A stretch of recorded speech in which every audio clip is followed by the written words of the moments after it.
Sanden de Colbert, bonjour, bienvenue sur ce plateau, merci d'être en direct avec nous ce matin dans TPI. Mathias Bacchino, Trade République, bonjour. Bonjour. Je commence avec vous, vous aviez un coup de gueule à pousser. Là, un truc monstrueux. Bon, on est toujours au milieu de notre bazar fiscal, budgétaire, semaine décisive, semaine de tous les dangers, comme la semaine d'avant et celle d'encore avant. Bon, mais voilà, il y a quelques points qui vous crispent un petit peu plus que d'autres. Ouais, j'ai péché par naïveté, parce que ça fait plusieurs semaines que je pense... Vous Oui, ça fait plusieurs semaines que je pense que ce budget ne sera pas voté.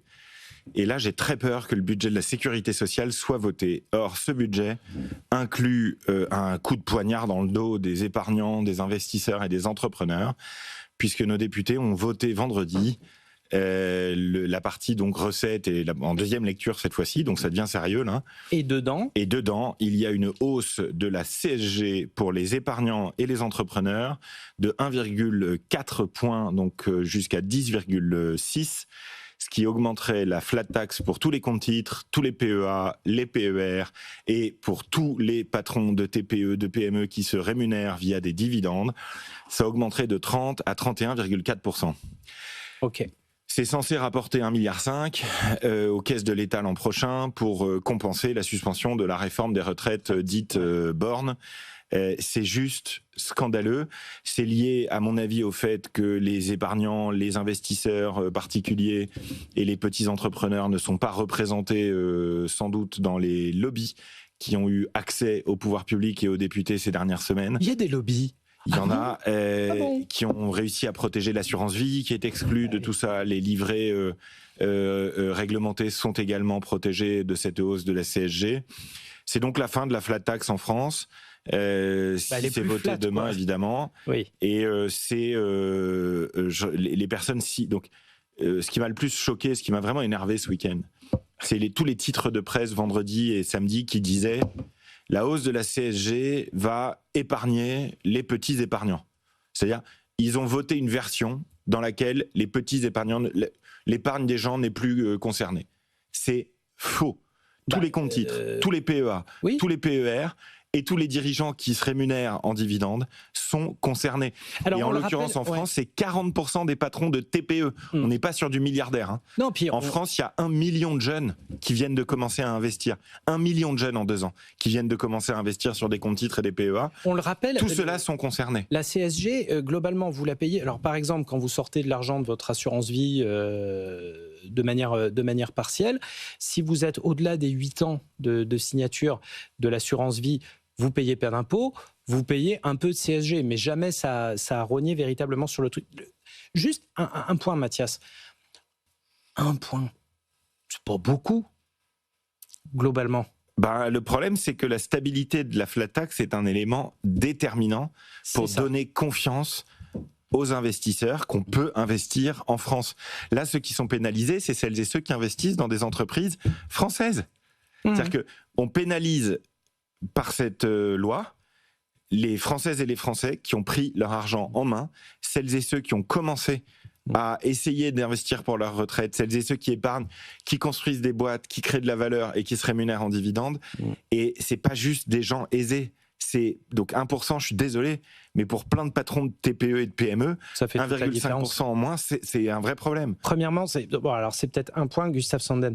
C'est plus le symbole, le fait que la flat tax n'est plus flat. Je pense que tout est dans l'intitulé que vous venez de poser. Effectivement, la stabilité fiscale, on en rêve tous. C'était l'un des rares bastions où on commençait justement à avoir de la prévisibilité fiscale.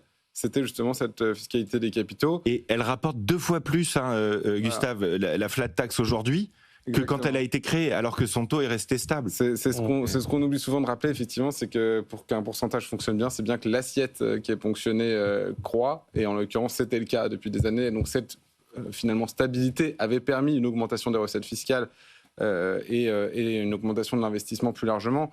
Et juste pour revenir sur un point, Antoine, l'assurance vie, au-delà de 8 ans, attention à ce qu'on pourrait croire, il y a bien la CSG et on est bien taxé. On a un léger abattement.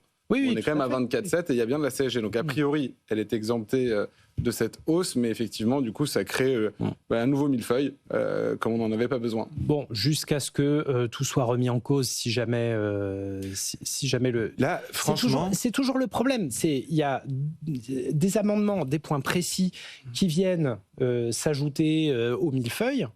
Et puis, on sait que dans quelques jours, tout peut être rebalayé d'un trait de plume.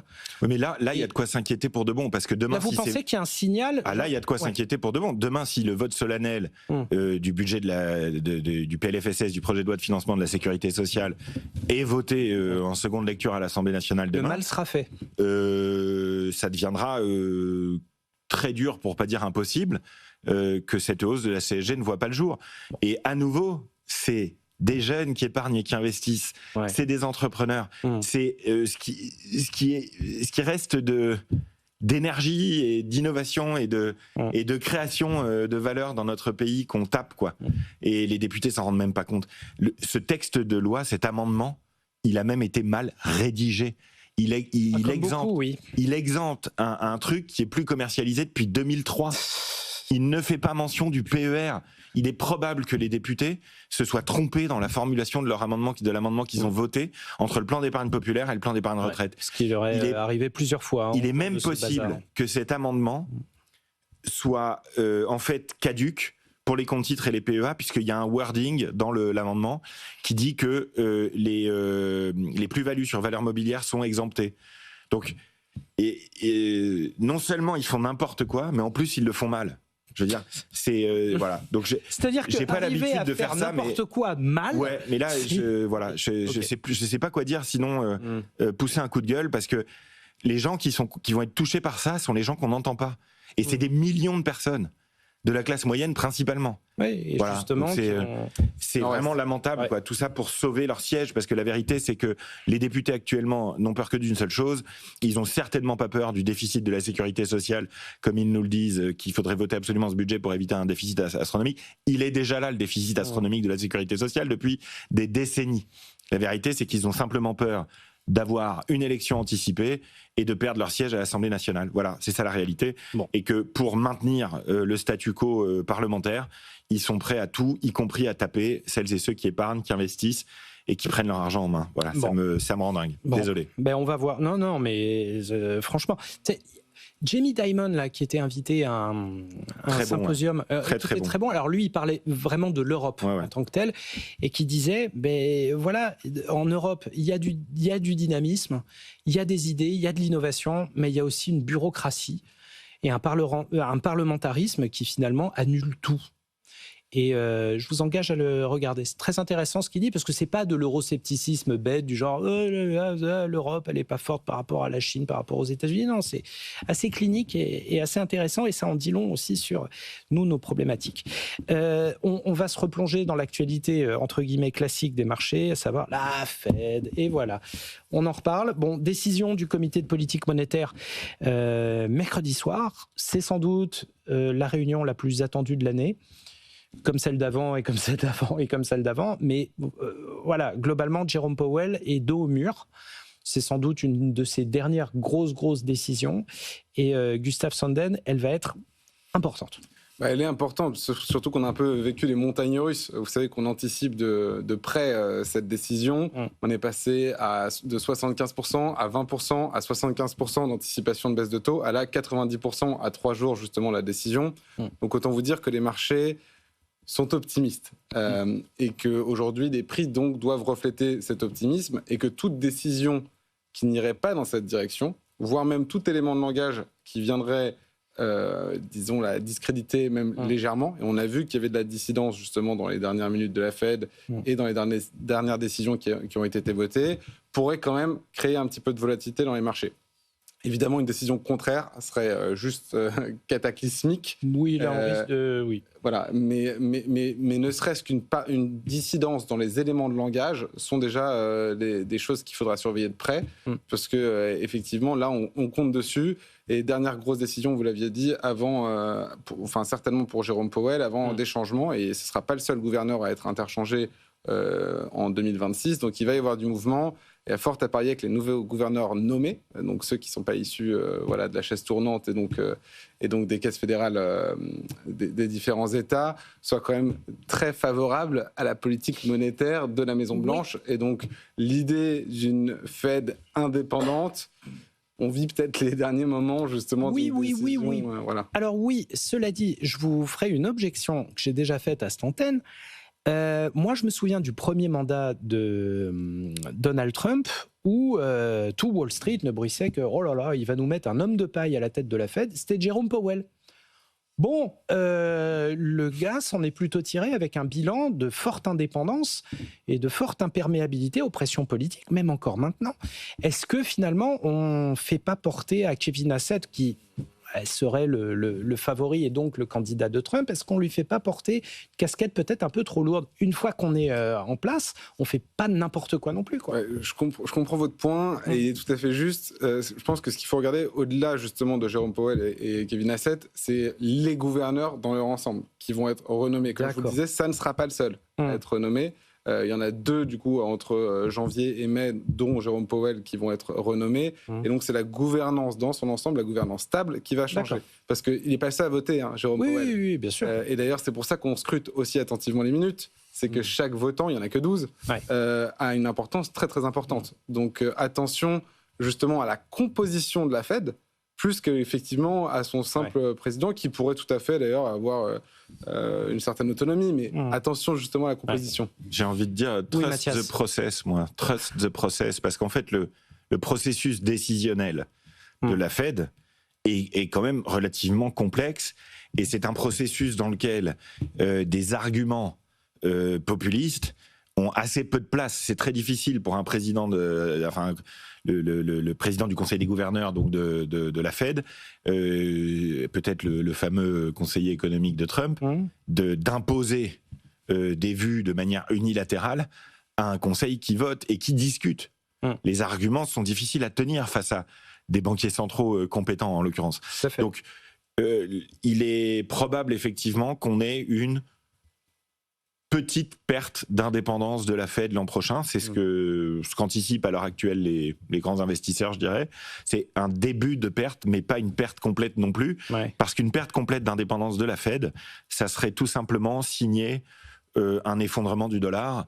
Donc, je dirais que le trade à faire, c'est peut-être, en fonction du degré de liberté de la Fed, acheter plus ou moins d'or, quoi. Parce que les banques centrales du reste du monde achètent de l'or quand le dollar perd en attractivité. Et il est évident que l'indépendance de la Fed est un des éléments importants de la crédibilité du dollar comme réserve de valeur. Donc, ce qui nous fait boucler la boucle, en fait. On a commencé en disant, sur le parlementarisme, sur la bureaucratie européenne. Ben là, pour le coup, heureusement qu'il y a une forme de bureaucratie du côté des États-Unis. Ça évite les excès et le n'importe quoi politique qui pourrait avoir de très grosses conséquences et qui en a déjà. Je ne sais pas si c'est de la bureaucratie. Je pense que c'est de la gouvernance. Et comme l'a dit Mathias, c'est de la gouvernance. C'est pas la même chose, c'est vrai. Qui est quand même très bien organisée. C'est pas ultra simple, mais c'est quand même compréhensible. Et c'est peut-être le dernier garde-fou. Qui ne sont pas nommés en même temps. Et 5 gouverneurs qui sont des chaises du coup rotatives, qui sont des représentants des différents États, ce qui permet une forme de pluralisme politique quand même, par construction, parce qu'on ne va pas choisir du coup si c'est un démocrate, un républicain.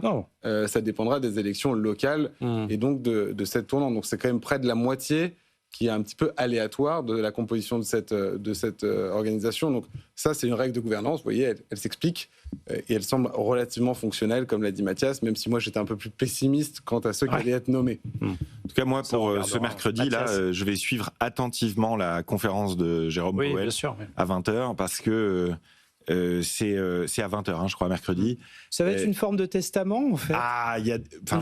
J'attends, moi, un moment fort. C'est-à-dire, parce que là, ils sont quand même à l'aveugle. Enfin, je veux dire, il n'y a pas eu de données sur octobre du tout pour l'instant. C'est les stats, oui. Alors oui, il semblerait que l'inflation soit stable et il semblerait que le marché du travail se dégrade, mais la décision va être prise à l'aveugle. Et donc, j'imagine très très bien un très bel ascenseur émotionnel avec un bon mouvement haussier qui est douché 3 minutes plus tard par des propos beaucoup plus énervés de Jérôme Powell. Donc j'imagine bien Powell justement dans une forme de testament taper fort. Gustave ? Pour ça, on a quand même quelques chiffres privés qui sont quand même... Voilà, statistiquement pas loin de la vérité et qui donnent plutôt du confort à la Fed pour une baisse de taux, comme les chiffres de l'emploi d'ADP qui sont sortis la semaine dernière. Donc, il y a quand même des éléments, mais effectivement pas d'éléments fédéraux qui donnent du poids justement et qui s'imposent, comme vous le disiez tout à l'heure. C'est clair que mercredi soir, entre la clôture et l'aftermarket, on risque de bien s'amuser. Il faudra être attentif, il faudra veiller tard.